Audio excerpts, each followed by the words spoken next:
You're now live. We are now live. This is Senate Finance. This is April 30th. It's starting to feel more like April 1st around here today. But this is the end of the session. Next week we'll be into hurry up and wait. It's just schedules are beyond our control. When we finished last week, we were still trying to reach some consensus on a government structure. And again, this is going to go to conference, I'm quite sure. So we will have some time to do some fine tuning in conference as long as it's in the bill as passed by either house. But we have three suggestions: the VTA, the Broadband Oversight Committee, or whatever the House bill calls for the bill. And then we have my suggestion that is what we were talking about, that we look more to a board, but a strong executive director under kind of the auspices of the department. And that's kind of where we laid off. And I know Senator Pearson, you talked to Senator Perchlik because his board and setup was what was suggested we look at. I know you found some things out. It seemed really promising to me, Madam Chair.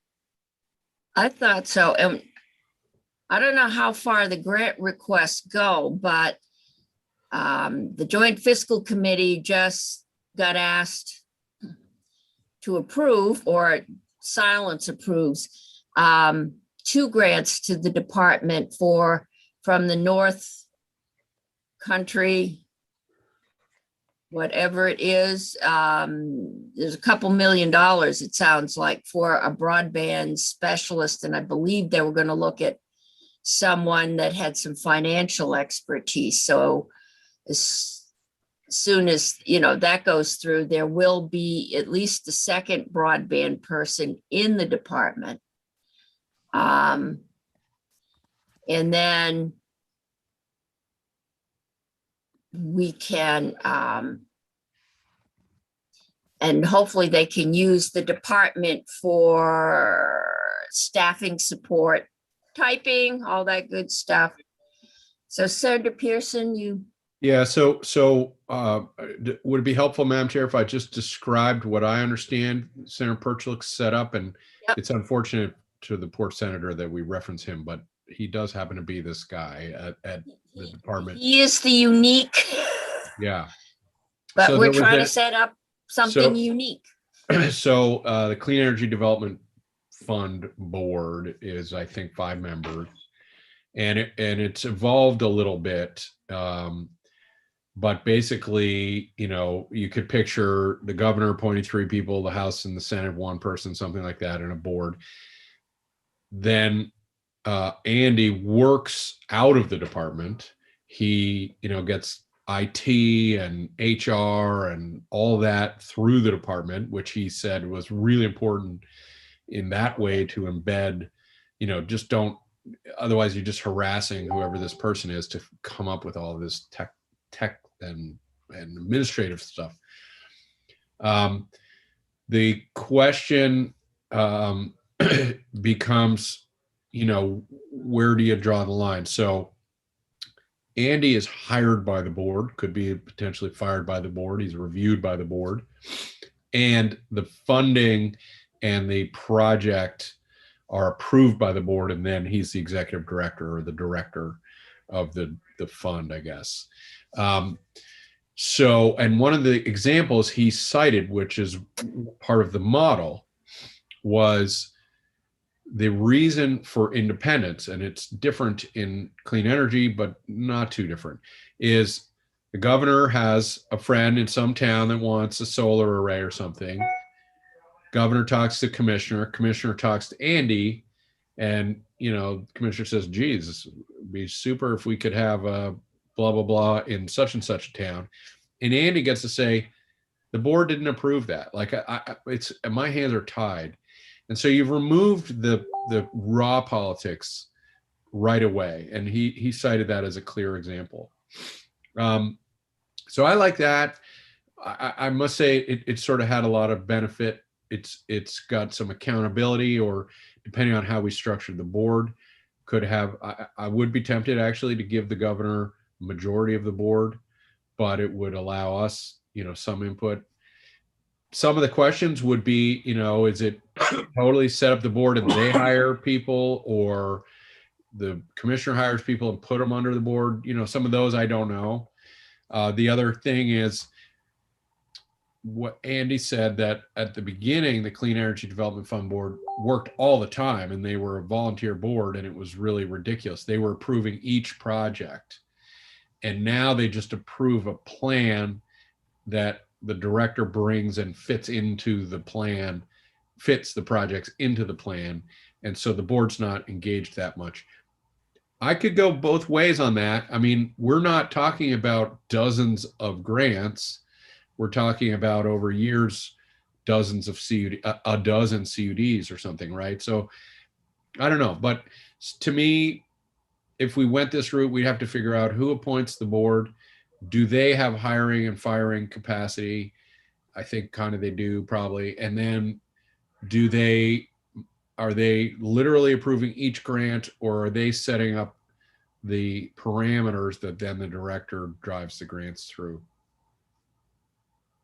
And then there's the timing, because we're not going to get a board or a director with the skills we want on, up and running in next week. And we need those grants going out the door next week. And I would suggest we need more than just a one-person show, which is what has been the case over with Andy. But also somebody else suggested to me that it's fine to house them at the department, but be clear, this is such an important initiative for the next decade in Vermont, that they can have access to ACCD expertise, wherever they would probably want some input periodically from ADS, and so don't just web them into the department alone, but maybe house them at the department, but give them access, mandate that all the agencies would help them. I thought that was a valuable suggestion. So are we kind of agreed on this basic model? Not necessarily. Okay. So we got one no, and Senator Sorokin's got a question, or one not necessarily. So what's the role, as you see it, of the board? What are they? It's not a working board, right? It's just they'll meet monthly or something and oversee the director. Are you asking me what I envision, or what is the case with the Clean Energy Development Board? The former. I think it needs to be hammered out. I actually would suggest that they be the granting authority. And that frees the director and the staff up to be the support for the CUDs and anybody else. But the decision, in that way we could craft this sort of, we've talked about priorities, we've talked about requirements for the grants, and basically the board would then carry that out for us. And presumably there'd be some expertise housed there.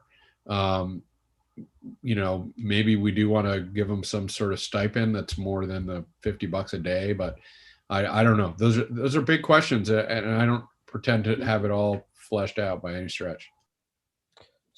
I like the idea of housing them at department with some degree of independence. I guess I envision more something like the working members of the Green Mountain Care Board, maybe one full-time, maybe all full-time, I don't know. But they have the expertise, they have the decision, and they have a lot of staff and money for consulting. And have them be upfront and personal on this stuff as opposed to being a non-working or advisory board of politicians or something. I don't know. But it's similar, but I mean, there's no reason why we couldn't make the board having expertise and and be working day to day on this stuff. I The mean, importance of what we're doing, in my mind, requires that degree of effort. I'm very concerned about having a board that just meets periodically if it's going to be active in terms of moving this project forward. We always have this tendency of boards that sort of meet periodically and make decisions and then go off and do what they do. And there's time that gets eaten up while they're doing that, and you always question whether they add a whole lot to the process. And so the choice is to give almost unilateral authority to the person, whether you call them a chair or a director, or constrain what that person does in terms of moving this ball forward rapidly by the need to check back with particularly a board that only meets periodically. That's my concern. Is to me this is a fire. This is a fire. The house is on fire, and we got 4 years to put it out, and every second counts. And if you have a board that has particular expertise that you actually draw on to help you get where you're going, that to me is something, if we can do it, that could be very useful. You look at the skills that we're looking for to do what we need to do. We obviously need the leadership skill and the understanding of broadband and the issue. We need financial skills in terms of structuring the kinds of deals and arrangements that are necessary to be successful. And these aren't necessarily just one-time things. Whether or not you need, say, one of those persons to be a lawyer, for example, who actually looks at the contracts and the like, or whether or not you need engineering skills. I mean, one of the questions that's still in the back of my mind is, does every CUD do its own engineering, or is engineering a central function that the CUDs can rely on? Because is there an advantage to having a statewide design so that this is part of a larger strategic vision?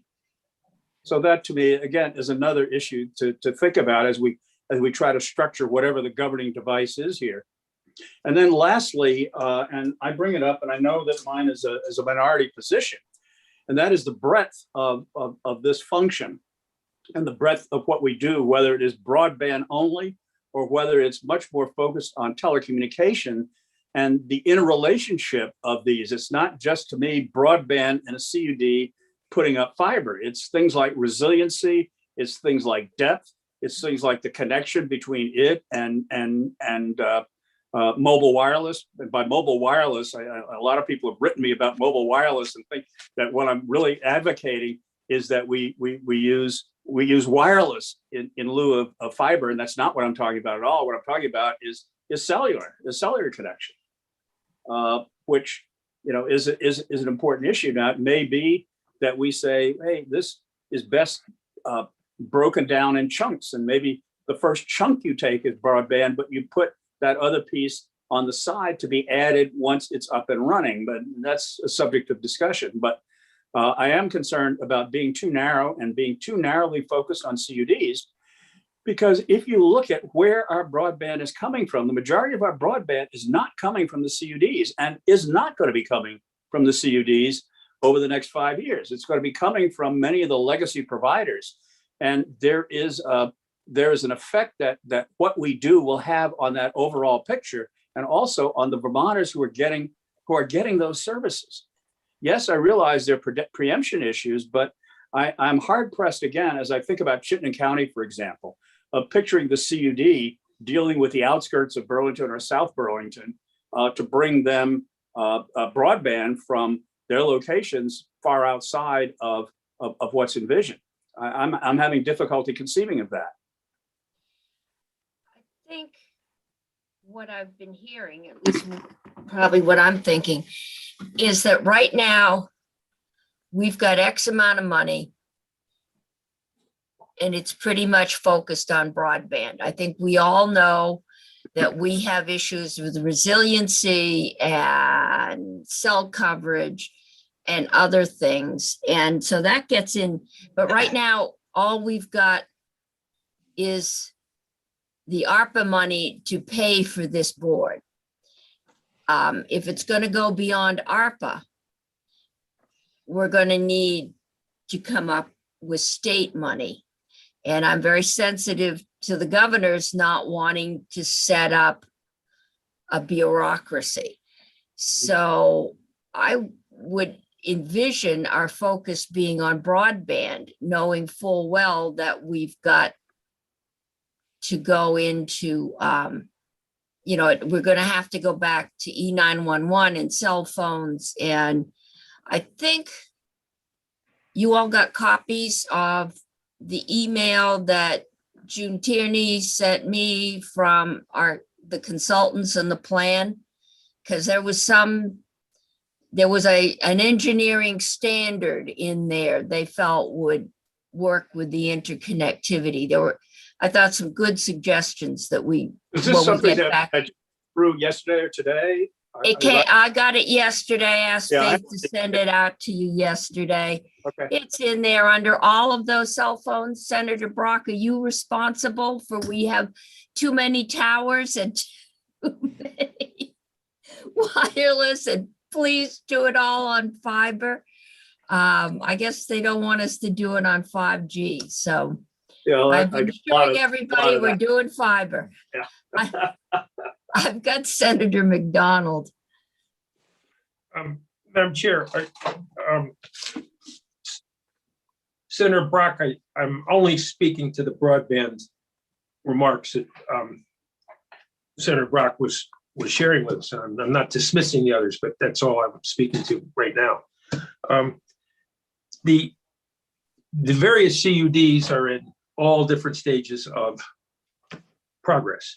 And I think what Senator Brock was saying was that we need to assemble on behalf of the state or the board, someone who can advise each one of these CUDs. So they don't have to go out and hire their own individual engineers.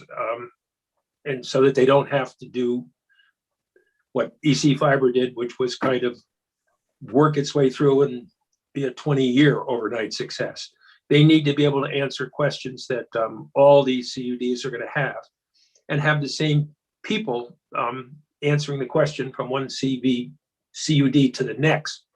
And that includes, as Senator Brock said, engineering and debt connections. And there's got to be a template that's going to work for all these operations, even though they have different demographics and different topography. Otherwise, they're all going to be scrambling for themselves. And I think if we concentrated on that, we might have something ready to go. I'm not cutting off the other issues, but I think if we solve that one first, then there's an opportunity to begin to get those people started. So. Okay. I think that's where we're headed. Okay. It can't be just one person with a few volunteers that come in once a week. It's got to be people that are behind the desk, and it's almost like air traffic control. And I think we need to talk with the commissioner, because we've got Rob and he's got a relationship and he's been working with these guys. And it sounds like we've got a new grant funded, one or two. I wasn't clear. There were 2 grants that came in from North Country. And so we need to know what's there. We've got, at least for the time frame of the grant, probably a couple of years, some expertise that's being paid. And then we can give the director or the board a budget that would allow them to hire expertise, which is probably the best way to get any kind of a board with any kind of an expertise. And even if we doubled or tripled or quadrupled our $50 a day payment, to really do this is going to take somebody sitting at a desk working, I think, at least to start. And perhaps the board is the one that makes the connection between our ideal and the reality on the ground and decides if they fit. But I've got Senator Bray, and then I see Senator Hardy. Okay, Senator Bray. Thank you, Madam Chair. So I just wanted to, 2 things we've been talking about since we started on the telecom piece, whether it's cellular, mobile, whatever we're talking about. That seems to me like, given the complexity of the situation we have just addressing broadband, I would hate to I'd hate to make the problem that much more complex from the outset and focus first on broadband, acknowledging that there is an interplay, as Senator Brock has pointed out, and a convergence. But the fiber backbone seems like, the more we hear about it, the more it sounds to me like we're building infrastructure that will be durable for 40 to 50 years and upgradable. So I'd rather lean into broadband because I think it's going to be hard in and of itself. I've been a fan recently, come back around to sticking with the department because of, if we're trying to get going fast, it's going to be helpful to have a fair amount of infrastructure and people who have already been working on this in place, taking it on. And to the degree that there's the independence question, I like Senator Pearson's floating out the Clean Energy Development Fund as a model, with the governor having a majority of members, because otherwise, if we did anything other than that, then we'd run into the whole thing all over again of governors and the executive are going to be held responsible. But if they don't have at least a majority voice on a board controlling decision making, then we've defeated placing that responsibility in their, we haven't given the proper authority to hold them entirely responsible for its performance. So that's it. Okay. Senator Hardy. Thank you, Madam President or Chair. I just want I'll to take remind us. President. Okay, President, you can be president for the next hour and 30 seconds. I just want to remind us of decisions that we've already made that I have written down and with votes from the committee. And one of them is, I'm sorry, Senator Brock, but the majority of the committee said we are focusing on broadband, and that was on April 27th. So we need to be able to move forward and get this done, and we can't revisit decisions over and over again. The decision right now is about governance. I think that Senator Pearson has presented a potential sort of compromise proposal that has an independent board, but a sort of dotted line, I guess that's what it's called, sort of relationship with the department. And I think that that's a really good compromise. And we can take what's already in the bill and just sort of collapse it into the department in a way. And there's already a model for drafting it. and a 5-member board with stipends that are bigger than the $50 a day for sure, but not too much because we can't afford it. With at least, if we have 2 staff members already in the department, we need a director and probably at least 1 other staff member so that we have sufficiently staffed. I think we're underestimating the amount of expertise that's out in the field right now with the CUDs that are already doing this. We've had incredibly detailed expert testimony from people who are involved with the CUDs telling us what they're doing, including their engineering plans, including like incredibly detailed diagrams of fiber, how they're allocating the fiber, et cetera, and the maps and their plans. So I don't think we need to reinvent the wheel at the state level. We need to have a state level expertise that supports what's happening at the local level and guides them, but also, just helps them make it happen at the local level and not get into the weeds too much, because there are a lot of really good people who are already working on this, making plans while we're trying to figure out how to do this. They're already out in the field figuring it out. Oh, yeah. Now there's money, they're planning. I think we found that out across the board this year, which is a great place to be. Right. And a lot of towns are also putting money into this too. Yes. And so there are other funding sources that are all going to sort of come together to make this happen. So we just need to find the most expeditious way to make it happen. I'm comfortable with just putting it in the department, but I hear that not everybody is. So this compromise of this sort of interim thing, I think, is a good one. Okay, Senator Pearson. I'd like to try to ask a few questions and see if we can't resolve a few things. The House bill set up an authority, but left the department acting for the rest of this year. Right. Can we all agree that can we all agree that if we do some external thing, we would follow that model? So we can stop talking about how quick can we get these people staffed up, Right. but recognize we will carve something up for the rest of this year, and then we'll talk about what we want. Is that broadly agreed? If And I have asked Faith to see if If we know what we're getting next year, we can make a pathway to get there. Yes. I've asked Faith to see if the commissioner is free to join us, since we're Okay. Now, talking about employees in her department. Senator Sorokin asks a question of a different nature. And I think I would say for myself, I don't, the Green Mountain Care Board are staff effectively. We call them the board because they rule on things.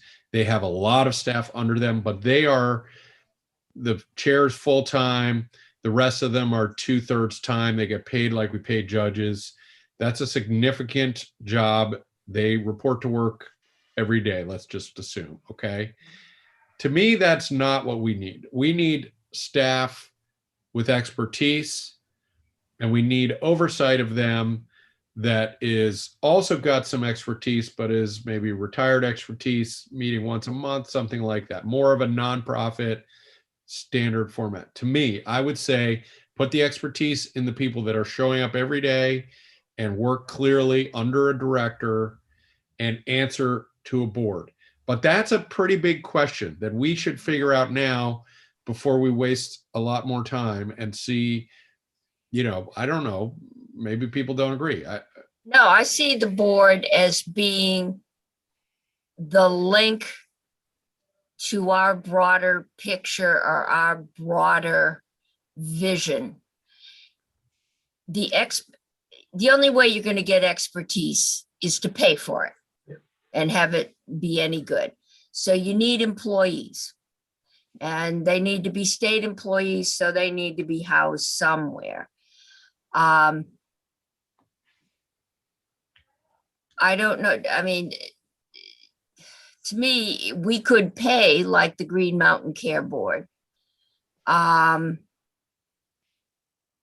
that's every cent we pay is less money we have to buy fiber. And I'd rather put it to fiber. I'm going to Senator Sorokin, then Bray, then McDonald. Senator Sorokin.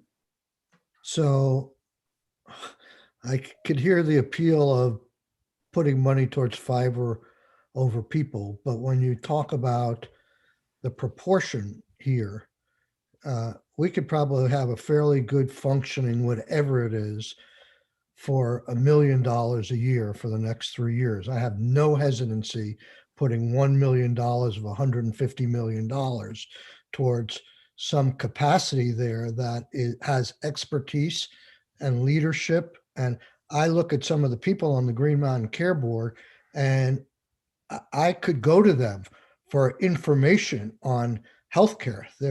A lot of them are very, Robin Lunge, for instance. I like the model where I can go directly to them and then not have to worry about what their board might say over them. I've been on a number of boards. Some of them are better than others, but I'd like to see these people coming in every day and working. And I'd like to see them have staff and consultant money, and I wouldn't want to shortchange any of that. It's not only implementation, but it's policy going forward. I mean, for the next few years, we need the A team in that position and working. And I for one think coming to Vermont and doing something like this, not coming or within Vermont, sorry, I said that, we could probably find some good people in short order who might view this as a very interesting step in their lives to lead on this. And I think you're probably going to find better people, more qualified people, if they're actually working at it full time or 2/3 time, whatever, rather than the people who are just going to come in once every month and meet. And, you know, I think it's a wasted level myself. Okay, so we've got two proposed models. One is we have full-time employees with expertise. And the other is we set up a board that we pay with expertise. We staff that board, Yes. independently, Yes. and we hire there. Or we have a board that is more the philosophical link between the engineers and lawyers and the legislature, the state's broader vision. I think those are the two I'm hearing. And I had Senator Bray and then McDonald. Is that Enough. Yep. So this really then would be a question for Senator Sirotkin, I think. Because I was leaning away from this pricier, more full-time board until you just spoke about it. And so can you, I'm sorry, maybe everyone else already knows this, but I don't quite know about the Green Mountain Care Board. Like who does the appointing? Do they report to someone, or are they relatively independent of who? They are appointed by the I'll let governor. Chris answer that. He probably knows the mechanism better than I do. they're independent? It's a 5-member board. Yeah, and who does the appointing? They are appointed like a judges. They can't be removed for office. I'm on the Green Mountain Board nominating committee. Thank you very much, Tim Ash. And we vet names, send them to the governor. They can only be removed for cause. So they are truly independent. That was built off the PUC model. You know, one of the ways I think of this question is, where do we house the expertise? In the board or in the staff, or some combination of both? You know, and the PUC and the Green Mountain Care Board, they're truly regulators. I mean, they are ruling on big business, billion-dollar decisions. This is different. This is millions of dollars, but much more akin to just a granting entity, I think. Right. Well, so that kind of doubles back to part of why at first I was thinking that the Green Mountain Care Board model was too much. And that was because we have rounds of funding to get out. But then I don't know that we have much in the way of funding for this work. I don't know. I mean, we do need continuity of effort over time. It's bigger than just the grants to come.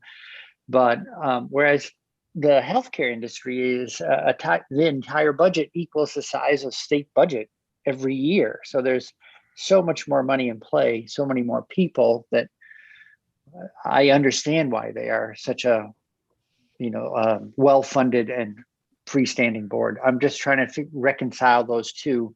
Would we ever assemble something as strong as a Green Mountain Care Board if it were only to operate at full speed ahead for 3 years? And then would we, that's I guess what I'm wondering. Yeah, Really set up as quasi judicial regulatory authorities. yeah, The Green Mountain Care was set up to manage health care reform. They were set up as part of that, but they're regulatory. right. We've got a regulator in the department. We're really trying to set up a promoting authority to get the money out the door and make sure that when it goes out the door, it meets a certain set of standards, which we have set up. So I suppose making sure they comply with the standards is somewhat regulatory, but I'm sorry. It's different. I've got Senator, well, you still had the floor, and then I've got McDonald. I just want to correct myself. I said 3 years. So that's the grants we know of at the moment. But in listening to President Biden speaking the other night in a joint assembly, or whatever we call it, joint session, he was talking about for the next 8 years. So it could be that infrastructure money is and will be flowing out for 8 years. And so that's quite anyway, there's maybe a longer term, bigger task, bigger opportunity. And we can change. Yeah. I mean, right now, if I've learned anything, is you don't spend federal money until you have the check in your hand. What the president wants and what Congress will give him is frequently not the same thing. So if a year from now we've got 20 million more dollars, then more power to us. We'll wire every home in the state for everything. But right now we've got what we want, and we're trying to set the foundation. Senator McDonald. Madam Chair, as we're talking about a board or whatever entity we're trying to create, I think we have to start once again and asking ourselves, what's the task that we want this board to perform? And when in thinking up their tasks, recognizing where the CUDs are in their development today. I think many would believe that, if for the CUDs that are new to start putting up fiber in the next couple months would take a pretty much Herculean effort. It's not gonna happen. So, and I want to reference what Senator Brock was talking, I think he was talking about earlier, is that if you have a half a dozen CUDs, someone has to broker where these CUDs meet, where roads go from one CUD to the other, and require that the link ups be made for the eventual cell coverage, for eventual 911, for eventual X, Y, and Z that I can't think of right now. But the authority has to both provide the technical expertise, review the plans, and then say, guys, gals, you've failed to, you have these two dead end roads coming down to each other. You've got to connect. They have to have authority beyond each individual CUD. And that requires a level of expertise that's not political expertise as much as it is knowing that you're not building something that you wish 2 years later and come back and say, Right. my golly, we should have done X, Y, or Z, and no one told us. That's, I think, the task that whoever we put in charge has to deal with from day one. So, and I'm great at asking questions, not perhaps nearly as good as answering them. And I would ask Senator Brock how he would tackle that for CUDs and for the eventual following steps that would follow for stringing out fiber. See that it got strung out in a wise fashion with Okay, I foresight. am looking for the email I got yesterday. There are several hundred of them from the consultants that are doing the plan. Here, no, that's news from, there it is. Because that referenced an engineering standard that, but what they said is it's the ability to connect the individual fibers to the individual fibers. And there were a couple other things.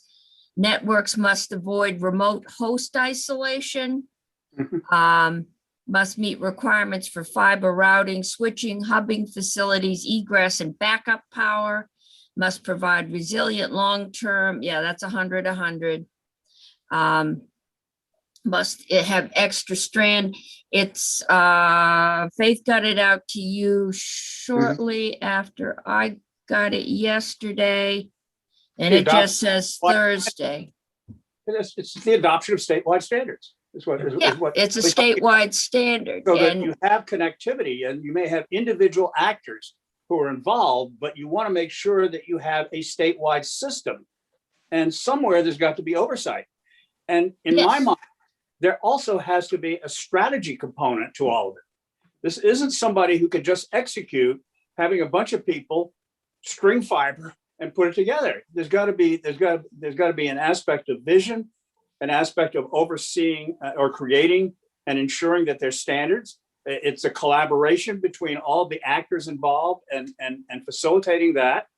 It's obviously working with us, and to the extent that we are the standard setters, in a way, that may be in terms of policy making, but I don't think we should overestimate our capabilities, because I don't know how many of you have ever built a wireless network.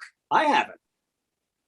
No, I wired a lamp with my grandmother and then watched, as she said, the excess fiber burn off. It was exciting. My grandmother and I built a couple networks, but we built stone walls. Whoever I'm we good come at up that. with has to make the CUDs play well together. Right. It's Oh, come on. I can't make you guys play well together. Never mind the CUD. Well, some of us will probably do better putting up fiber than being here. Actually, is it Vicuna or Vicuda? They seem to have, the CUDs we're sitting here talking, but they really are collaborating. They're sharing information, they're sharing, they're going where I think we want them to go. So that what one learned, this is a mistake we made, don't do it. What my goal is right now, before we leave here at 4 o'clock, I want to have something that Maria can start drafting. And are we all agreed we're going to have Senator Sirotkin, I'll get to you, and then Senator Bray and Senator Hardy. Okay. All right, Michael, it's yours. Yep. Okay. So I think the conversation's a good one.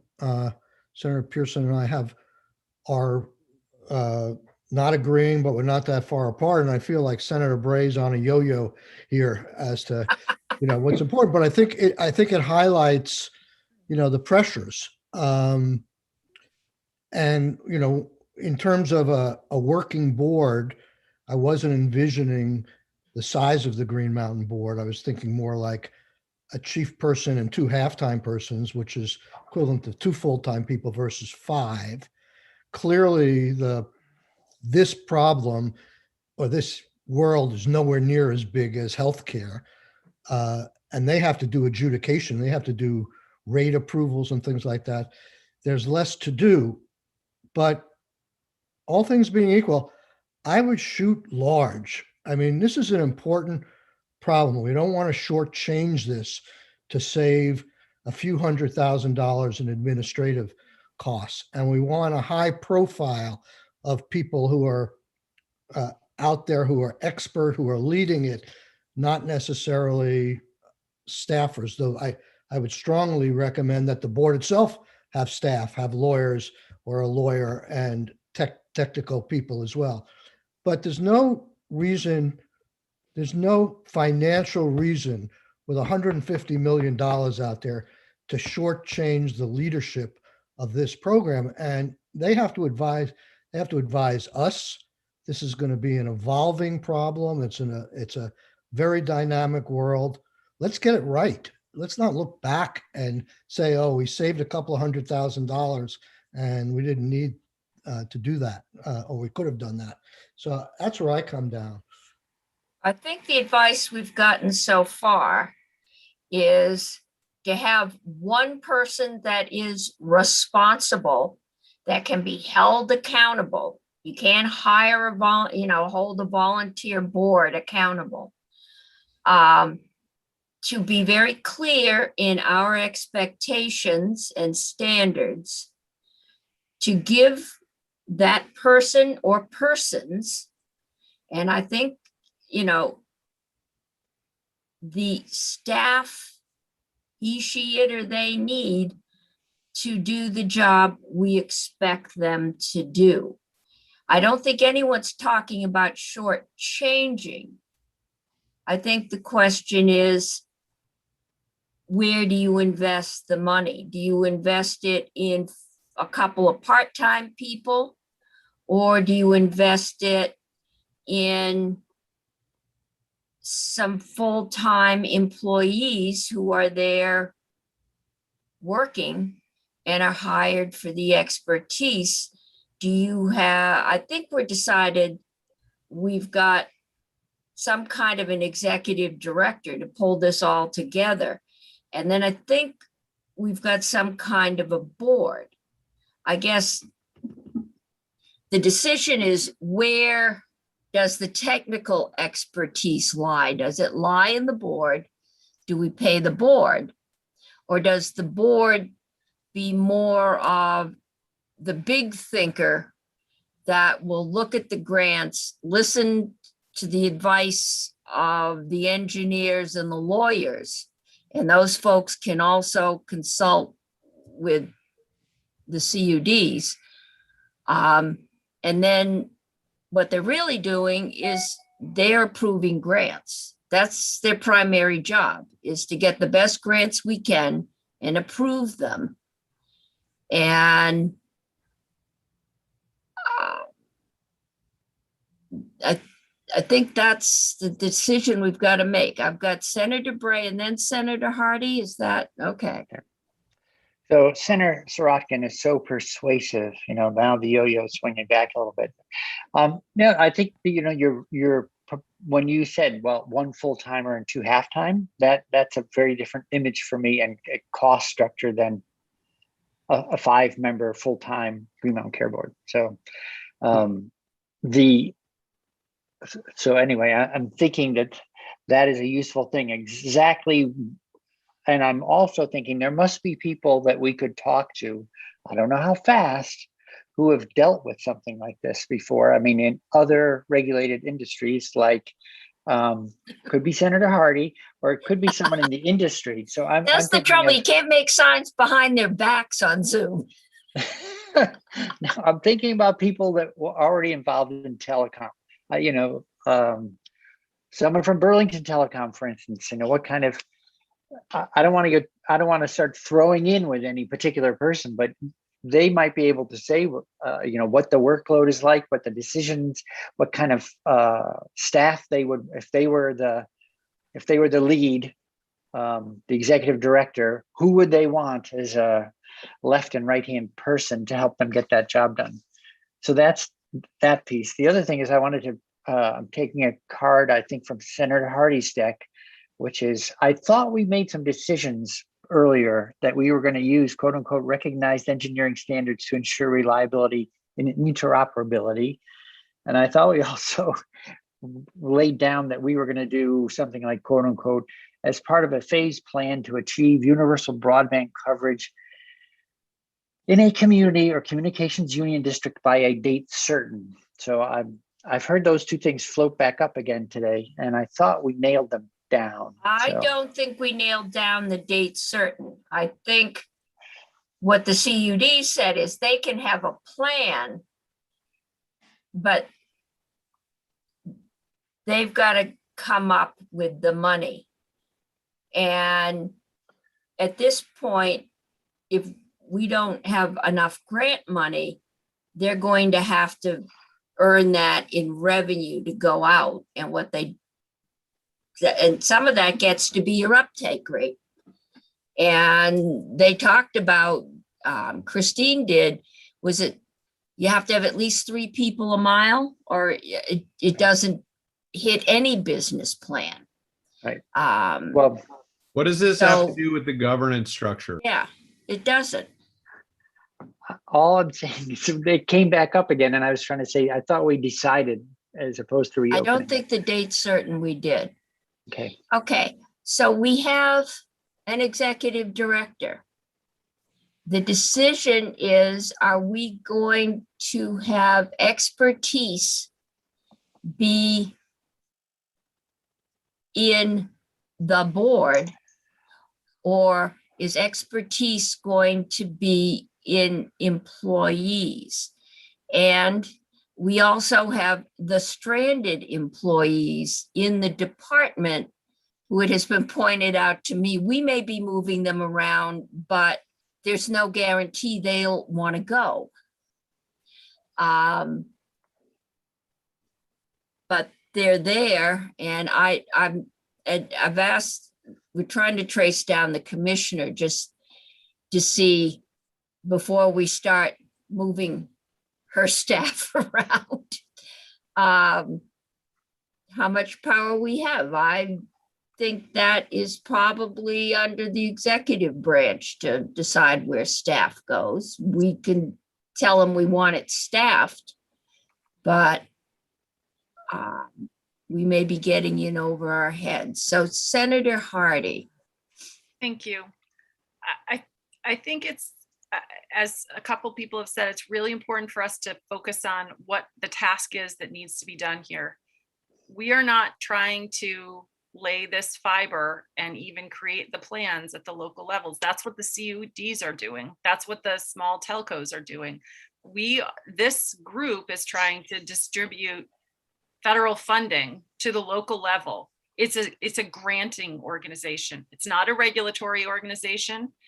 If we created something like the PUC or the Green Mountain Care Board, it would be overkill. These are not regulators. These are people who are approving grants. And as I said to you twice now, I literally worked for a board that did this.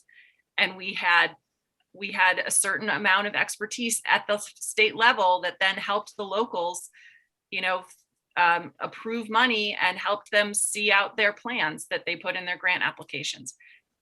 We're not creating telcos. We are not creating a telco. We are not creating a CUD. We are creating a group of people to hand out money. And we want to make sure that they hand it out well. And we want to make sure that they, do follow the guidelines and the goals and the priorities that we set out as a legislature, but they're not going to be laying the fiber. So whether we put the expertise in a board or whether we put the expertise in a staff, we need the expertise. And I think we just need 5 people basically who can do this work, whether we want to call them staff or board, whatever, we want to pay them well. It seems to me, I just don't understand why we wouldn't just hire 5 people, put them in the department and tell them to go, and say we need 2 engineers, we need somebody with legal expertise, but we put them in the department. They already have a lawyer there.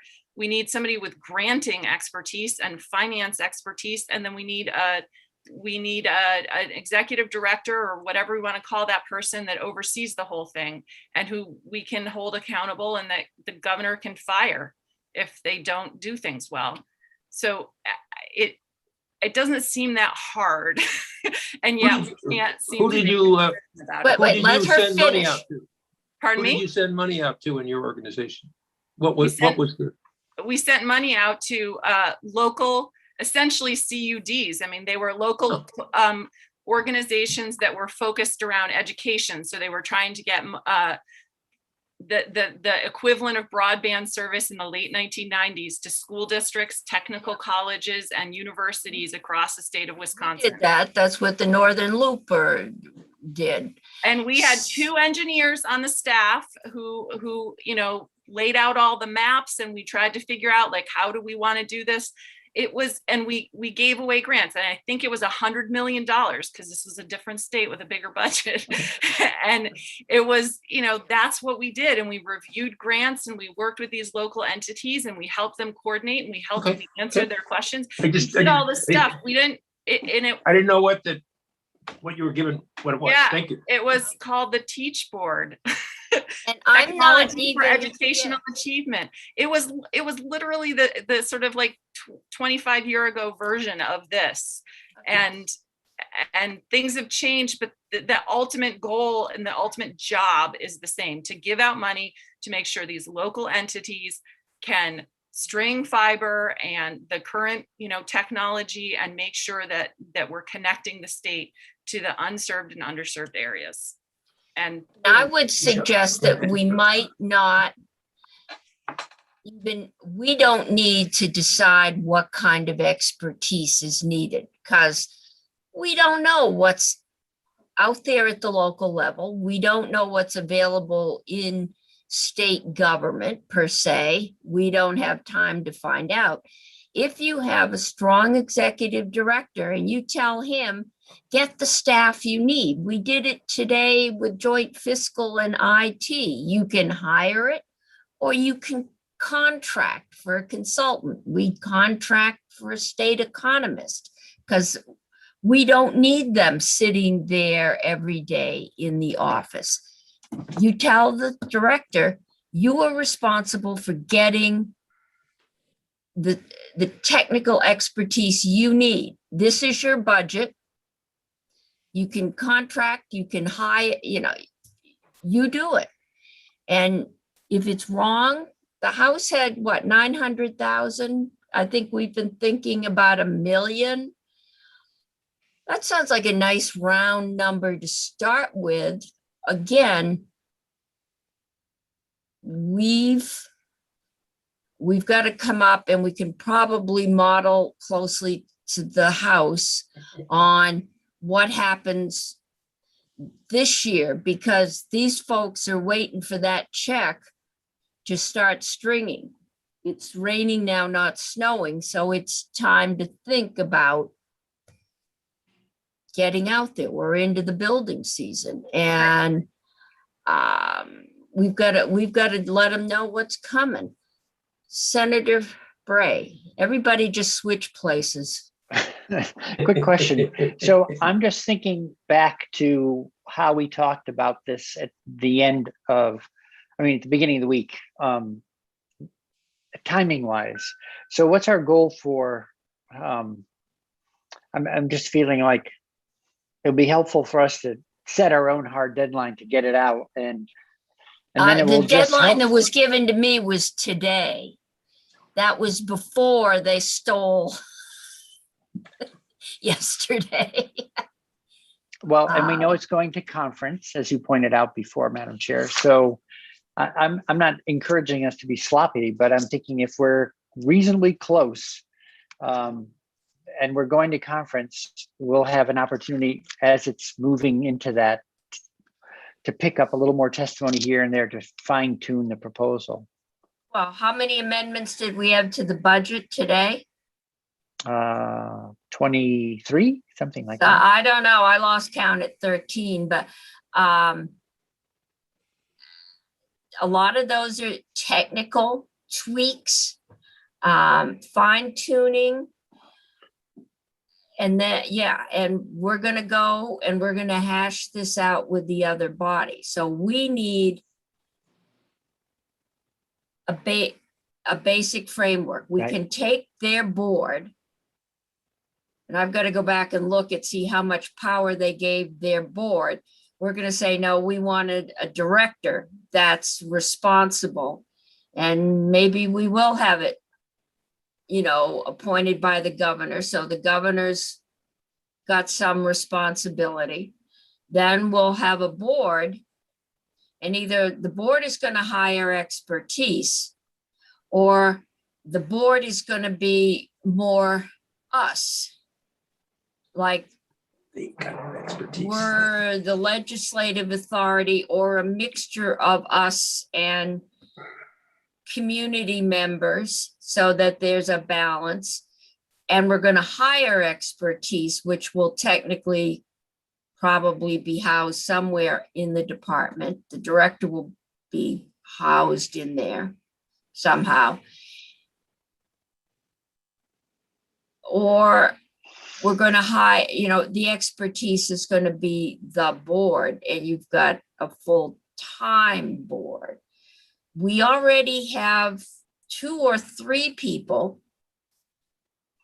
but there was $2 million grants, at least 2 separate emails I saw yesterday, and I know it was coming for somebody, and the commissioner was thinking of financial capability. But we may not need a full-time lawyer. Maybe we can contract with one of the 3 or 4 in the state that's, put them on retainer for, this is like telecom law. It's fairly specialized, and it'll take someone. Okay, Senator Hardy. I think if we put them in the department already has lawyers. I think we've some, had yeah. their lawyer come in and testify. So if they're in the department, they can use the legal expertise of the department, who is presumably somebody who has expertise in telecom law. And then we give them, I agree with Senator Sorokin, we don't want to skimp on staff. We don't want to skimp on giving them, we have a lot of money. Let's make sure they're staffed well. So I don't know, $1 million, it might be the right number, maybe a little bit more, but we say an executive director, plus there's at least 1 position already in the department. We don't name names, but it's a position. And then we give them at least 3 other positions, and we don't have to specify what those positions are. It's not up to us. The executive director then hires the expertise that he or she needs to do the work. And we give them a budget and enough staff leeway to hire who they need. And they might already in the department have enough of the expertise. We put in language saying that they can use the expertise already in the department. There are already engineers there. There are already grant people there. So then they decide what their expertise they need. We have made contact with the commissioner. So this is what my impression is, that there may not be a lot of room in the department. I mean, they have basically 2 people dedicated to telecom. We may be able to use their lawyers, or their lawyers may already be too booked, dealing with everything else. Maybe, to me, tell them to hire the staff they need within the budget we gave them, and let them decide if they need 3 full-time staff, or they can, use somebody in the department plus hire, just put the guardrail. This is how much money you've got. This is what we expect you to do. You do it. And the commissioner is joining us as soon as she gets admitted. Good afternoon, Commissioner. We're divvying up your staff, so we thought we ought to talk to you. All right. Well, good afternoon, committee. How can I help you? I think we've decided as a governing thing that we're going to hire an executive director and a board. The question is the board going to have the expertise and really be,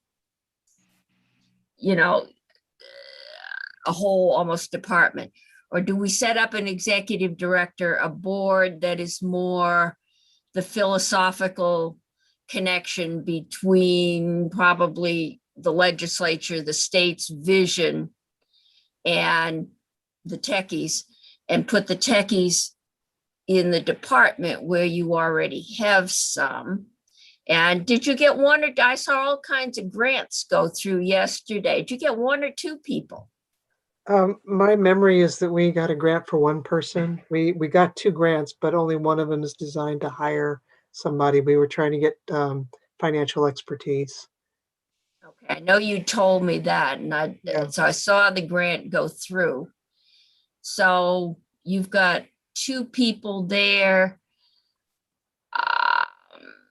Legal, we don't know what you've got for lawyers. We were thinking we could say, work with you and your staff, but give them ability to hire extra staff, or, consulting on a consulting or contract. I know you said, we could probably move some positions to the board, but you're not sure they want to go. Nobody's asked them. That's a whole different story. That is indeed. another kettle of fish. I think I have listened to some of your discussion this afternoon, and it seems to me that it might be beneficial to just go back in time a little bit. If you recall, when you wound down the VTA, you created a division in the Agency of Administration that had a director and 6 staff full-time. And then eventually, I think a year later, you took that and moved 3 full-time positions into the department. And then those positions were never funded, and I do not have those positions today. Gave them to you and didn't give you any money. Exactly. And, frankly, you didn't have any money to spend on this stuff anyway, but you do now. So I think the simplest thing to do really would be to have that executive director position, staff that person up, your choice, whether it's 3 positions or 6 positions, as you had years ago with the VTA. Yes, house them at the department. You might even call it the Office of Broadband or something like that, because fundamentally the issue here has been that there haven't been resources dedicated to that mission, and I can't use the specially funded resources that I have to do that mission. I think that's just not a proper use of the gross receipts and revenues that I derive from the regulated activities of regulated utilities. That's right. You get that to regulate. Indeed. So you have an Office of Broadband or something like that. That's effectively what the CDIF is at the department. The CDIF has a knowledgeable board. You would really have to ask Senator Perchlik how frequently they meet, but because it's not clear to me off the top of my head right now. But those are folks who are all involved in the clean energy sphere, and therefore are able to critically assess the work that the executive director is doing in considering how to make grants and the like. And so you may want something similar here. But if you were asking me to choose where to put the resources, I would sooner put them in an executive director and staff than I would in a board, because the board piece that you're reaching for is really what the CUDs are doing in their spheres. They're making those judgment calls about what's needed in their communities and where. So that would be my suggestion. I would simply ask this: you have to understand that if you put this entity in the department, it needs to be resourced and paid for separately. And so, for instance, if I had an admin person who was dedicated to this project, I can put that admin person in my admin division. I do need additional admin capacity for all of the contracts and the like that this mission is going to need. I don't have an engineer to spare, So you need at least an engineer who's dedicated to the broadband endeavor. I don't have a lawyer to spare, so Feeling you didn't. we need a lawyer and the like. So that's I would just ask that you put a fully formed division in there, and then I can handle the rest. Okay. I've got Senator Pearson and then Senator Bray. Well, to be fair, Bray's had his little. Bray had his hand up first. Okay, Senator Bray. Thank you, Senator Pearson. So, Commissioner Tierney, I was going to ask you about any of the current staff. Could they become the staff that we're talking about? And so it sounds like on the engineering side, the answer is no, already busy. On the legal side, the answer is no, already busy. Not surprised. Like there's no one around, there's no one in your division who's not doing stuff, right? So waiting for tasks to arrive. How about finance? Is there someone on staff who knows about the finances of all this stuff? Okay, No, so that's why we went and got the grant. Yes. Okay. You've got someone coming in whenever you can hire. All right. You have Correct. money to hire one. Okay, so that's 1, 2, 3 plus an executive director. There's 4. Do you sense that there's any need for, so then there's some admin capacity on top of that. And I don't know if that's something where kind of like square foot charge that BGS does. You can say, yes, you can buy a certain amount of admin support, or that is, you don't have any capacity left over or accessible there. They need their own admin person. I'm just trying to sort of do a staff list while you're visiting. I appreciate that. And I think you've answered that question. I mean, Okay. the way to think about it is the department is fully obligated. Right. And we've had the broadband mission on top of that, unpaid for. And now you're talking about something that you want very focused and that has executive capacity and that is singularly, dedicated to that mission. And so that's what you need to stand up. Okay. And then one last question. We haven't agreed on this as a committee, and I'm just floating it out. We talked about it a week or two ago.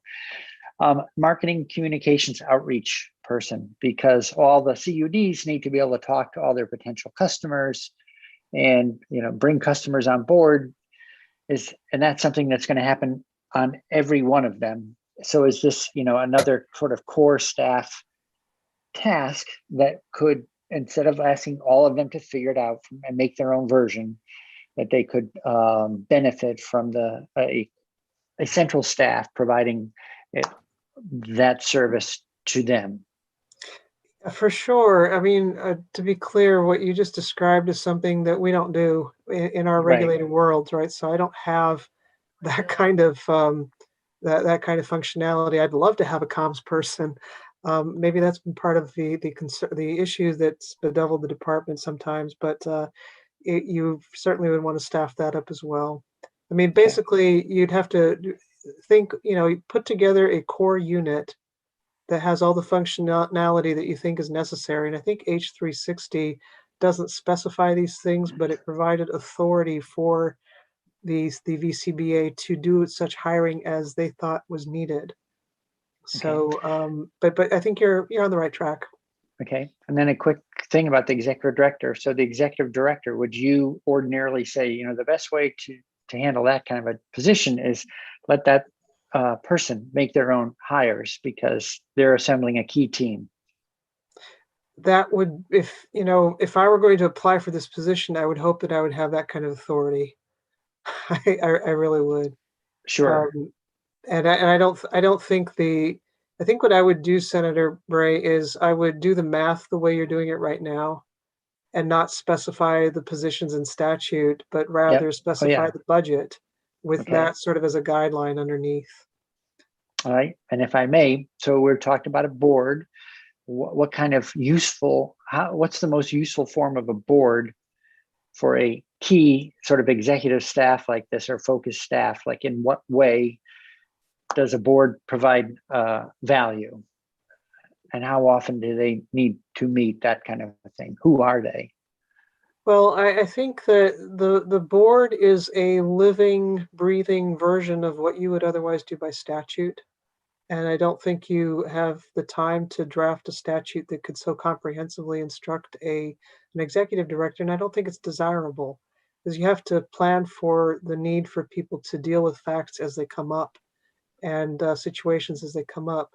So this board should be folks who have, an understanding of the telecommunications world and who have an understanding of Vermont and who are comfortable with being presented with decision points.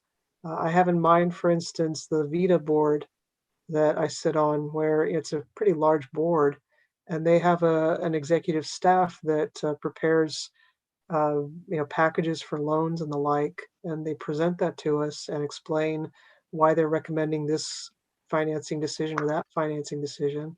And then we're all bringing our different types of expertise to bear. So in order to say yay or nay to the decision. So I think you want the board to be a little multifaceted. You want folks who understand the application or the necessity for good connectivity for education as opposed to business, for instance, medicine and the like. And frankly, I don't think you want this board to be too big because you don't want to have scheduling nightmares. You don't want to have, too many competing interests. I think the CDIF board, if I'm not mistaken, they have 5 members. I'm not sure. I think Maybe 5 7. is the number I've heard kicked around. Yeah. But I I just think took a that look. one- I think it's 7, but Okay. and they meet quarterly, Then, plus well, one extra, yeah. plus then, one extra end of year meeting. Yeah. So now you But- think for these purposes here, you'll either want them to meet more frequently or you want to empower the executive director because quarterly is not going to cut it. I think, Thanks so much. Commissioner, what you said though is that this is a living, breathing entity. Yeah. And we have never done this. We have never had this much money, and we don't know. We don't know how much engineering and just legal advice that the CUDs are sharing with each other and learning. We know they've got an organization and they're doing it. And sounds like most of them are hanging pretty tight. We know some of them have some very good expertise at the helm. Some of them are just starting, but we don't know, which is the argument for setting up something that is flexible. Right now, we got a whole lot of money to get out the door. This board, depending on how much we get out this year, might have to meet, just before construction season. They might have to meet every week or every 2 weeks and then not meet again for 3 months because there's no money to give out and folks are out there stringing right. fiber. We don't know So that yet. Let me just walk back a little bit then, and because I just reminded myself that we mustn't discount the value and the role of the CUD boards. That I think that's the novel piece of this. I don't think there's an analogy in the CDIF world, for instance. So I think the resources need to be concentrated on creating competencies that the CUDs can draw on and share.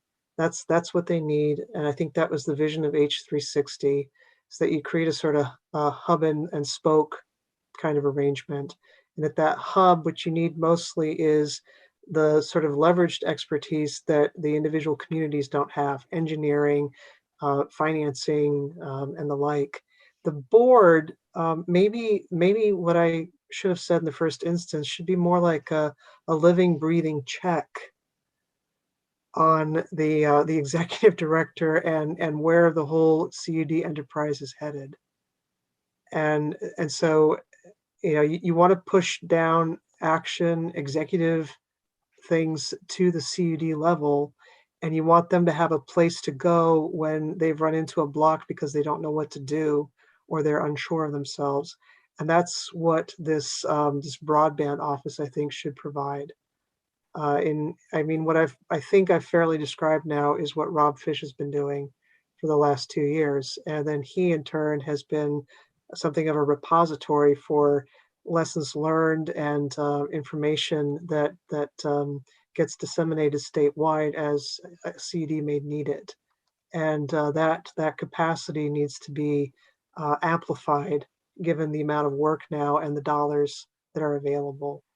So the board, as I said, it should be a living, breathing entity that can channel your policy vision and say, hey, is what they're doing consistent with what the legislature had in mind when it created this structure? Okay.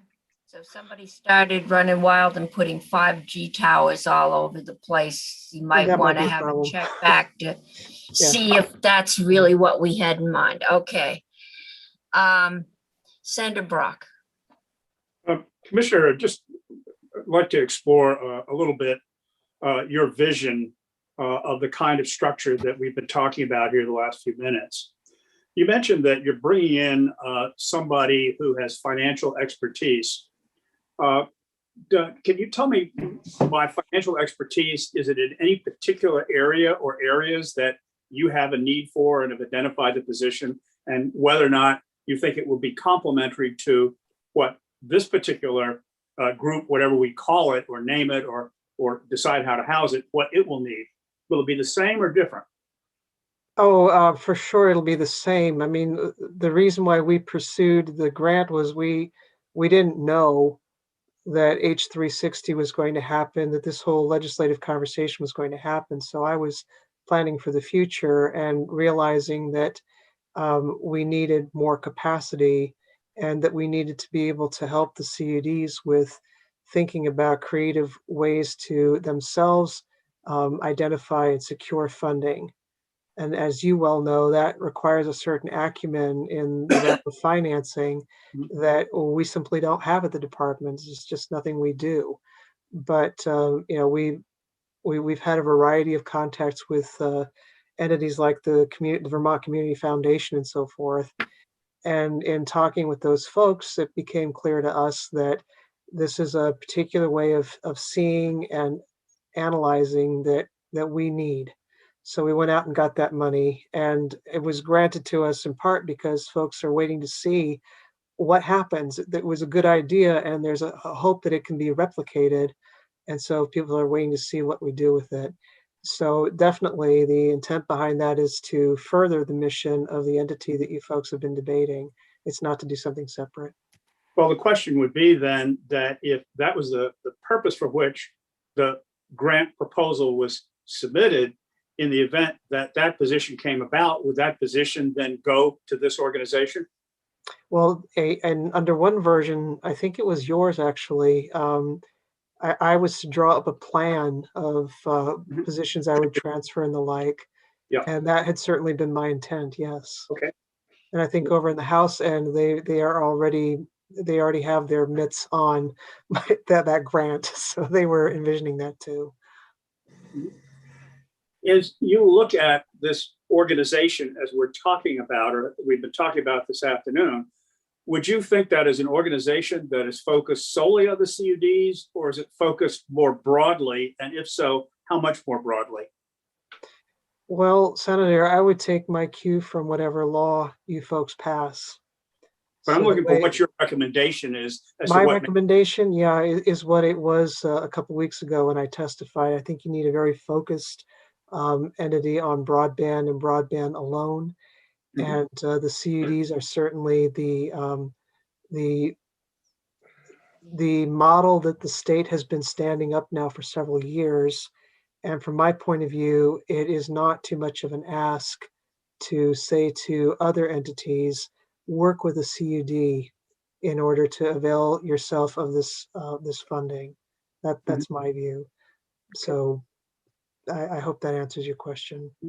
How much? I really hope that this money becomes an incentive for the consolidateds and the smaller ISPs. Anybody will, but particularly those, or like a Franklin Telephone, to reach out to the CUD in the immediate area and to say, hey, what is it you folks have in mind? What do you think we could be doing to help?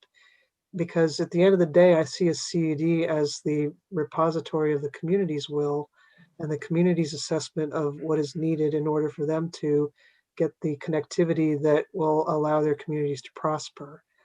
And I don't think people are wanting to necessarily go out there and reinvent themselves as a telecom provider or an ISP. They just want to know that their connectivity is going to get built. Mhm. And so I'm hopeful that this money will provide the incentive for that sort of collaboration to happen.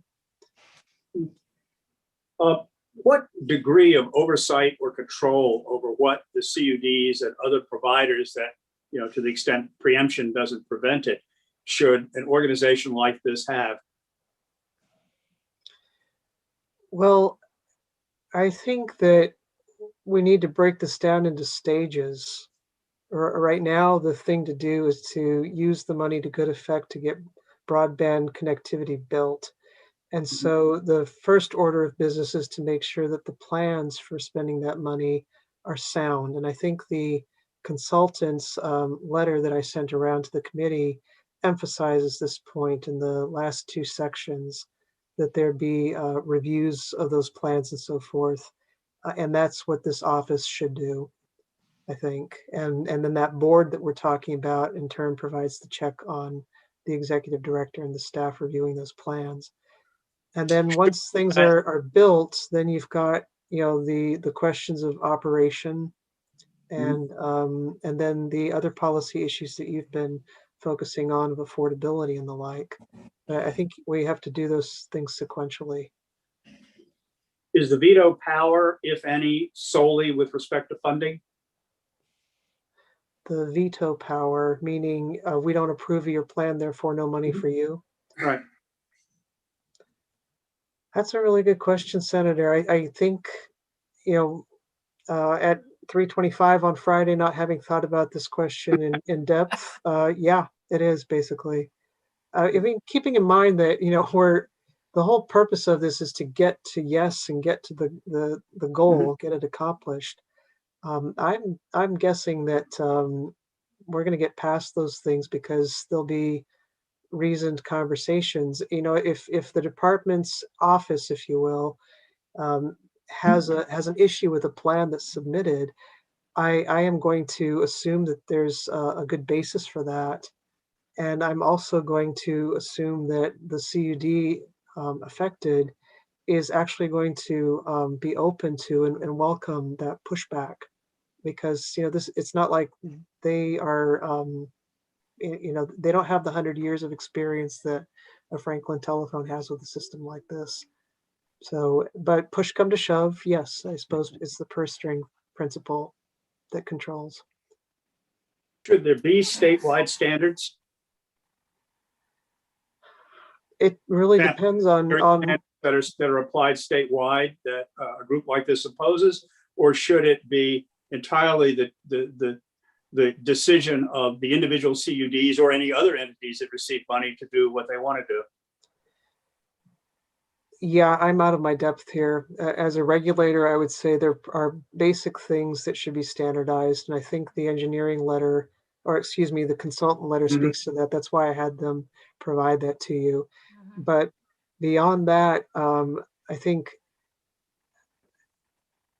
the CUDs have a certain amount of expertise in their personnel, the folks who make those up. And so I don't think anybody is looking to create systems that are marooned because they're so different from each other that there's no interoperability. But intuitively, I have to say it makes sense for there to be basic things that are compatible. And I would point to the letter from the consultants for those things. What role should this organization have with respect to the telecom plan? Oh, you and I are never going to come to terms on that, Senator, but I will always be very fond of you for being principled in the position you maintain. You sure fond is the correct word. It is. It is, because I have nothing but the deepest respect for people like you who run for office as you do. And you're doing a very difficult job too. So I don't fault you for having strong views. I do not think that this entity should have a role in the plan. I do think that their actions should be consistent with the things that are set out in the plan. I have a high degree of confidence that the plan we're going to receive will be a useful document that will be that will be of help to the state. But the entity you're talking about creating needs to be very focused on its mission, and that mission right now is broadband. So I'm afraid in my view, Senator, you're stuck with me and my department when it comes to planning. And I'm very sorry that you and I haven't been able to see eye to eye on those matters. But I think my department is equal to the task and is doing the job. And that is why I need to have my staff, and as opposed to just sending it to this entity, because we have work in that direction to do. We also have docket-driven work in front of the PUC that we need to tend to. The consolidated rate plan, for instance, comes to mind for that. We have advocacy we desperately need to be doing in front of the Federal Communications Commission. There's a lot going on there. We've got plenty to do by way of maintaining our data, which you have repeatedly heard as called out as leading in the nation. It is, and we'd like to keep that going. We have plenty to do in the telecom division. And I would expect that to continue to be telecom planning as well. I haven't even mentioned the last question, and then I'll be finished today in asking you, and that is, what questions should I have asked you about the organization and how it's planned that I failed to ask you? The organization, do you mean the one that we're leadership, or how we go about doing what we're talking about doing? Is there anything else that we should have asked you about No, I don't think so. I only regret that the thought piece that I sent you all in January, that is the CDF model. And it seems like it has surfaced very late in the conversation, and I regret that. I don't know that I could have brought it to you in any other form, or that you could have asked me about it earlier. But if I may be so bold and to be candid with you, Senator Brock, I would have preferred to spend time on that than on what my confirmation hearing was about. That was... Okay, I'm going to have to start wrapping this up. I've got about 5 hands, but we have a witness coming in 15 minutes. And either we're going to give Maria something to go draft, or we're going to have to come back here after the floor around 4:30. And I know Senator Hardy has to go get her vaccination shot. So, Senator Hardy, did you have your hand up? Because I know you were going to have to leave. Thank you, Madam Chair. Say that we've gotten this testimony and we've asked all these questions before, and I really would like us to make some decisions and move on with getting our drafting done. We have to get this bill out, and I really want the committee to be ready to make a decision. So thank you, Commissioner, for weighing in, but I really feel like we need to move on. Right, clarifying questions. Senator Bray. I think I asked, the commissioner already helped. I asked all my questions and I'm all set. When you're ready, I'm ready to make, not exactly a motion, but to see if we could agree and nail some things down. Okay, you've still got your yellow hand up then. I need you to take it down. Anybody else at this point? Okay. Wait, there's Senator Bray. You moved again, and I had an empty chair, but that's Senator Sirotkin. I want to be able to tell Maria to go draft. We are, I think, talking about an executive director with the power to hire, fire, or contract for the expertise that he, she, it, or they see as necessary to fulfill the mission, which is what we will state, or is in our 100 to everybody, all the unserved and served in the state. and to provide the needed assistance to CUDs to fulfill that plan. I think I've heard a board. The Agree. question, so I think we got a board, but is the board where you're gonna put the expertise?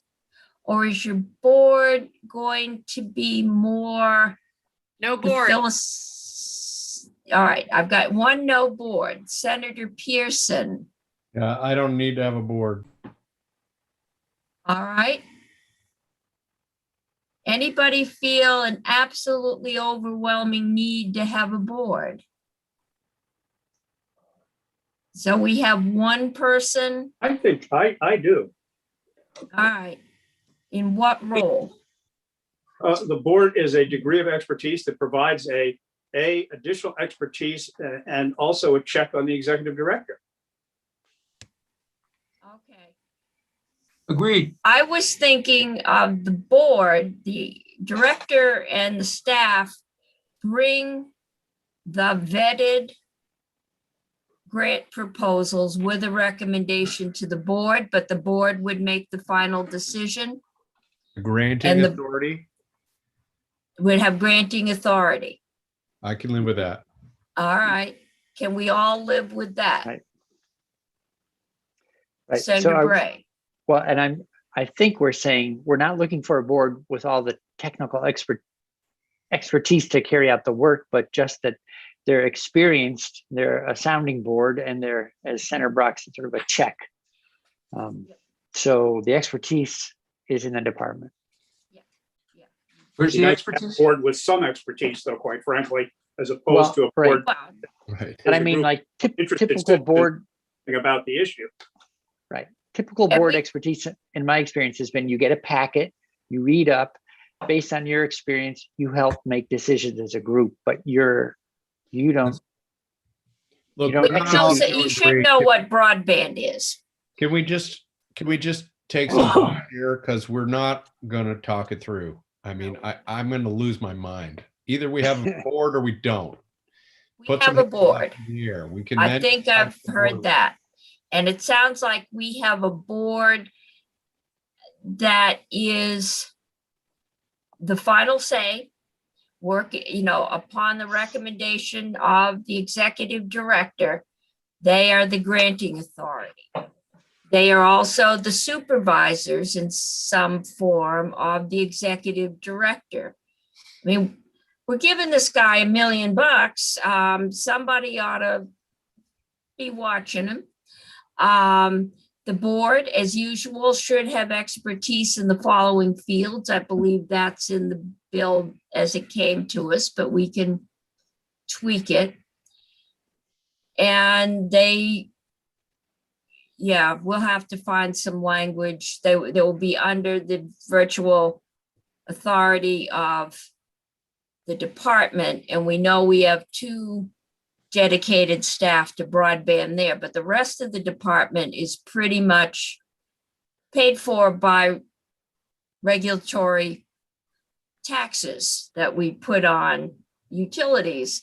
So they are not really free, except maybe in their free time to say, I don't know, but that we have some connection with them. Commissioner, do you have a room? If we ever go back to being somewhere, is there a room we can put these people in? Well, I think we'll be handling that with telecommuting.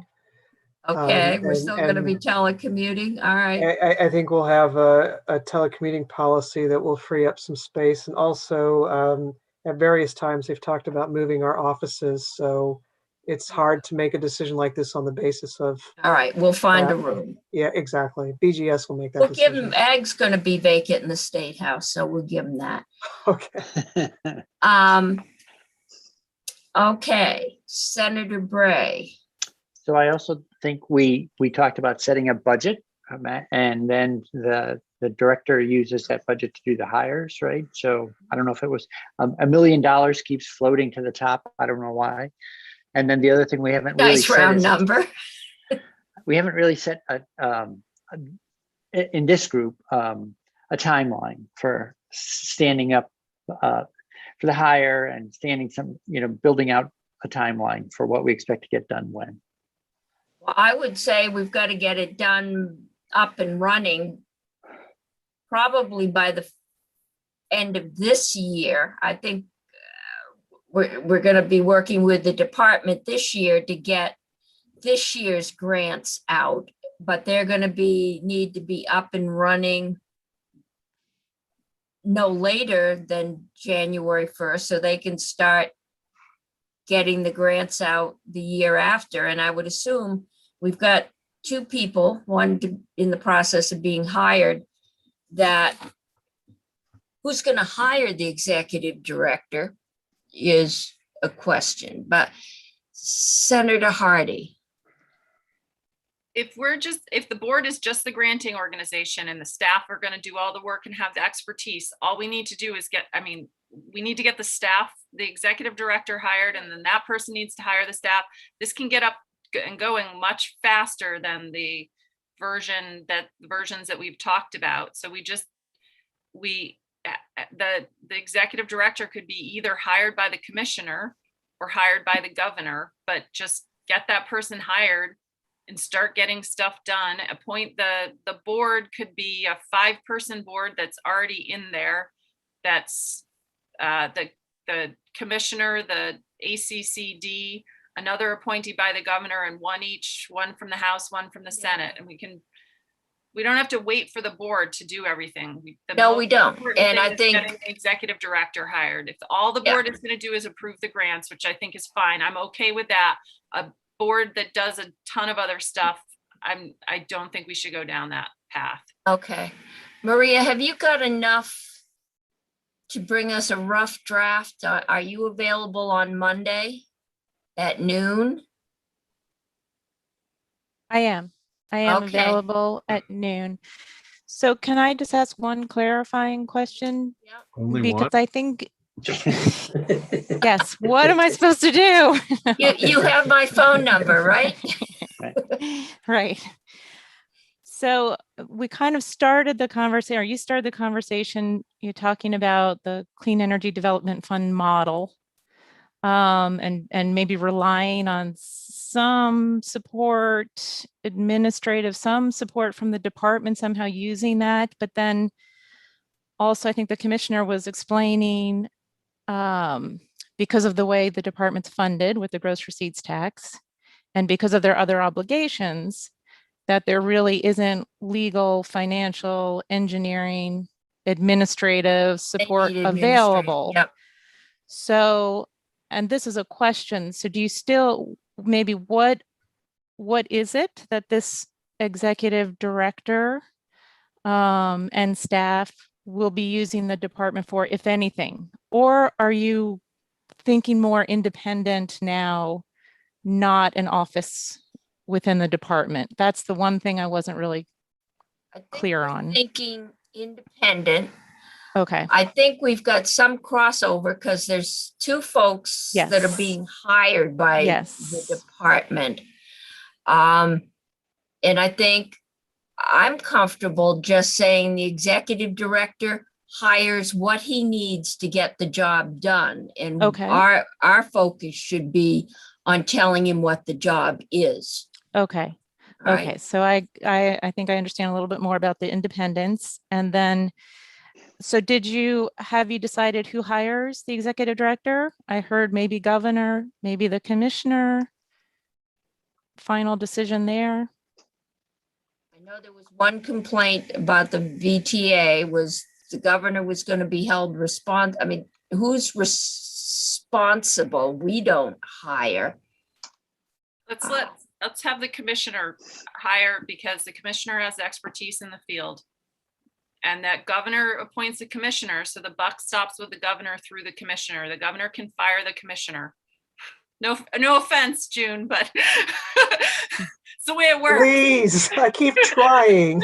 So.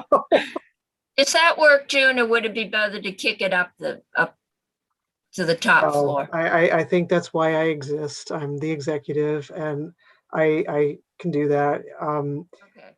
maybe you want to look at the Cannabis Control Board model to see how they went about nominating people. I don't know. I mean, That's, no, we well, don't want to I go there. know, I'm just No. trying to say. I Keep mean, it I simple. have a We want to get money in the field. I have a pretty good idea of what you folks are looking for, so Okay. I'm comfortable doing that. I will probably look to other agencies to see if I can involve other cabinet officials in this, but I'm not sure yet if that's what you choose to do. But And I this assure would you, probably be um, with the, whatever it is, confirmation of the Senate. Would that make, no? Okay. Senator Pearson. Okay, so we've talked about, Maria, a budget. The placeholder has been $1 million, and granting authority to hire. And I wanted to ask, I think we should stipulate engineering, finance, and legal help, as well as maybe administrative help. The question I have is, do we want to also make it explicit that some of this budget could be used for consultants, sort of as needed? I think that does make sense, but we haven't talked about it explicitly. Yeah, consultants, and also you may not need a full-time legal person. You may just need to contract. So to hire a contract. Right. Also, I think it's important that we stipulate, while they're sort of housed and under the department, that they have, that the rest of the administration be, a partner. I don't know how we have this in standard language sometimes, Mhm. but Okay. basically that they can go outside of the department for expertise, because we, after all, have that in different places. Kind of across- interagency cooperation. I know IT, we definitely need to be plugged into the state IT system and phone system and heating system. Okay.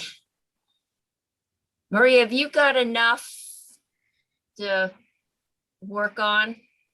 I Have you think got so. time enough to get this done? Yeah, I think so. And Okay. what I'll also work on and include in the draft for Monday is, I know you've talked about the conditions and priorities of grants. So I have some language recognizing that, you need to make some final decisions, but I'll try to get it all folded into one draft, one complete draft, with highlighting the to be determines.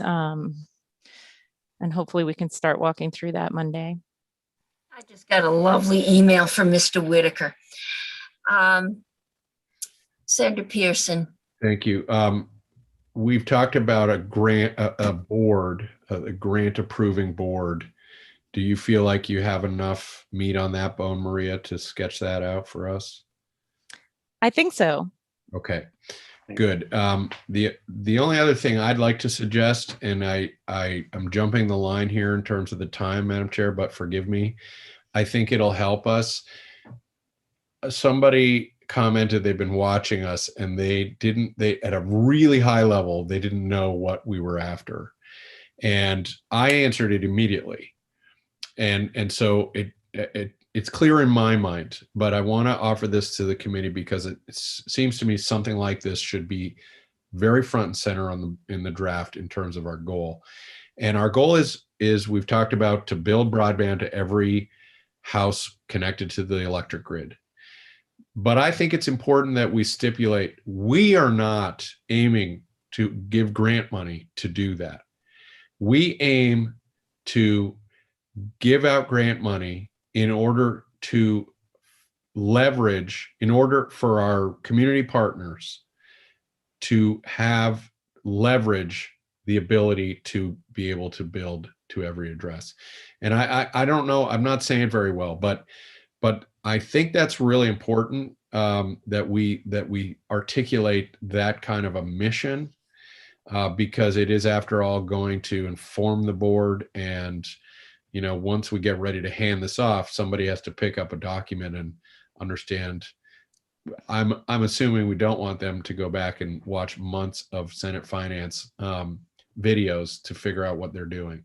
So I would just offer that, something like that, a mission statement that makes it clear we're aiming to connect everybody, but our aim is to use state and federal money to get partners up and leveraged and finance. Senator Brock has talked about this very well, so that they can then, we're getting them started, and then they have money and resources to leverage and do the final part of the build out.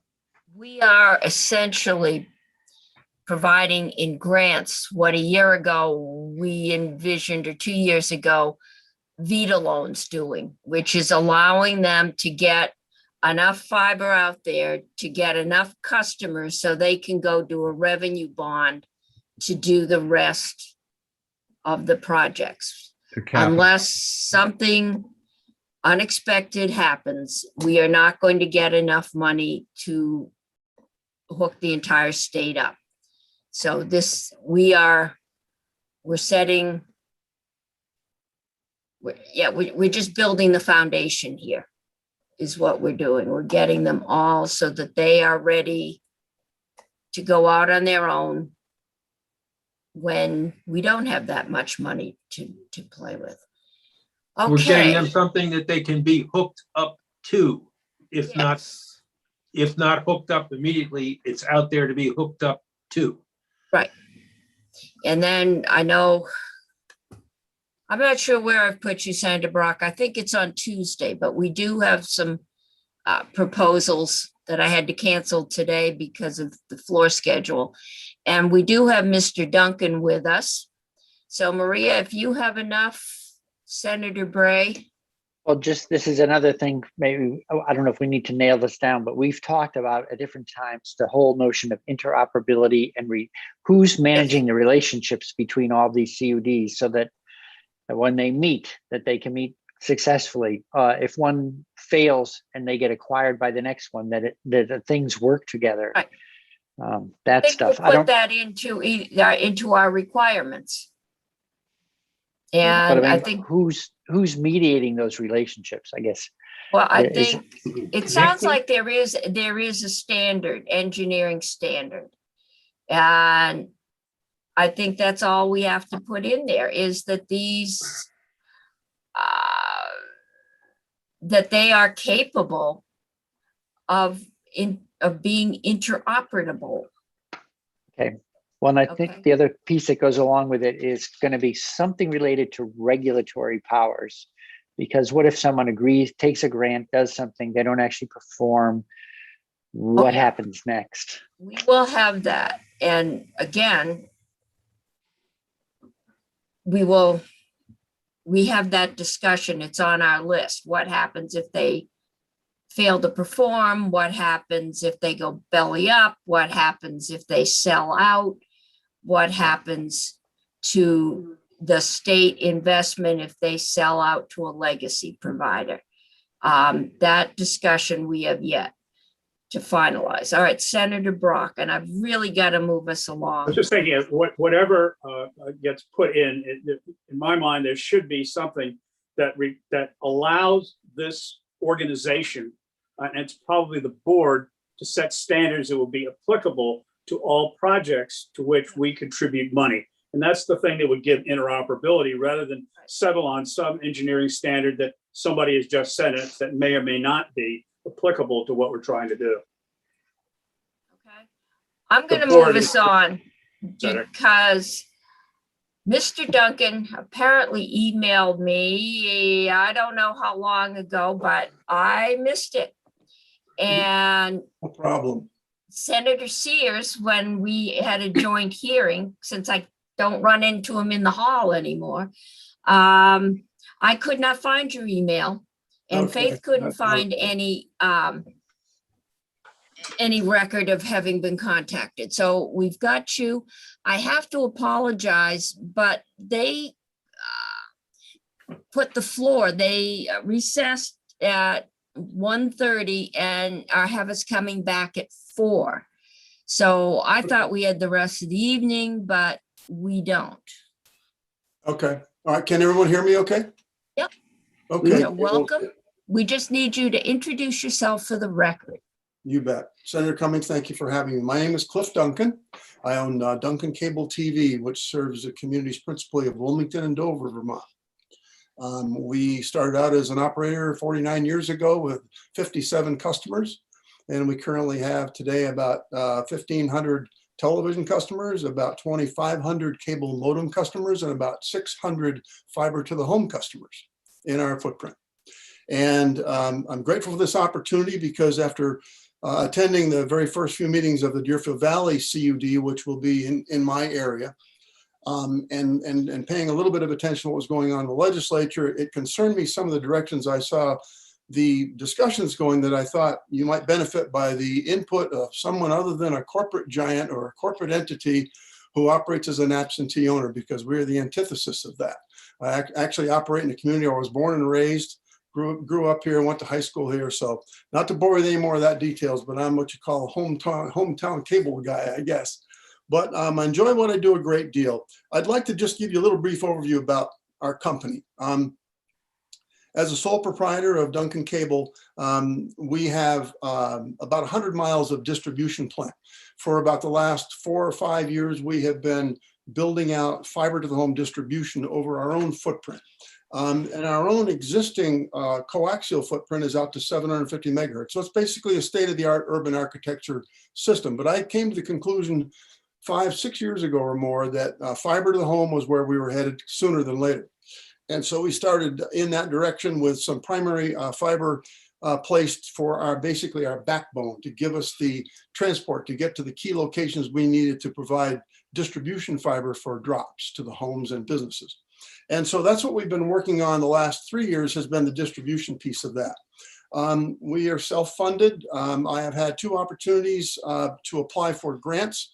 One was the very first distribution of fiber, interestingly enough, was in an area we didn't even serve. The first place we put fiber to the home was in Higley Hill, Marlboro, Vermont, a little bit of Marlboro, Vermont, but mainly in Wilmington and Dover. And that was to an area of our community that had dial-up. And trust me, we were like rock stars when we would drive down their road, putting fiber to the home and taking people from 56K, as you might well imagine. That was a public-private partnership. It basically boiled down to about $140,000 worth of grant money that was administered through the Vermont Telecommunications Authority and the state of Vermont and the Department of Public Service. We kicked in about $70,000, and the town of Wilmington kicked in, I believe, $20,000 or $25,000. So between those 3 entities, we pulled it off, built about 5 miles of plant, and we have probably about a 75 to an 80% take rate. It's interesting to note, and I'm going to try to, as quickly as I can here, I'm going to try to touch on a lot of different aspects of this because there's a lot of moving parts.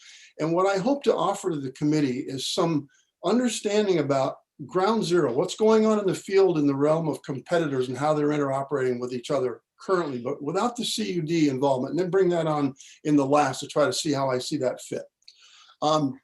So in this area that I just described, where we were working with dial-up, they had been begging at the time Fairpoint Communications to come in with some kind of DSL, and they just wouldn't do anything. And we no more than got our fiber to the home up and operational, and Fairpoint came in. They launched a fiber node nearest to the customer, so where they could get active DSL and service. And they came in and dumped the price at 20 or 25 bucks a month, which we'd seen them do in 2 other instances. They wouldn't bring it in on their own, but the minute we would show up with fiber, they would show up with a better product, a DSL, and try to compete with us by just simply cutting price. And that's how they behaved. Consolidated Communications, new company.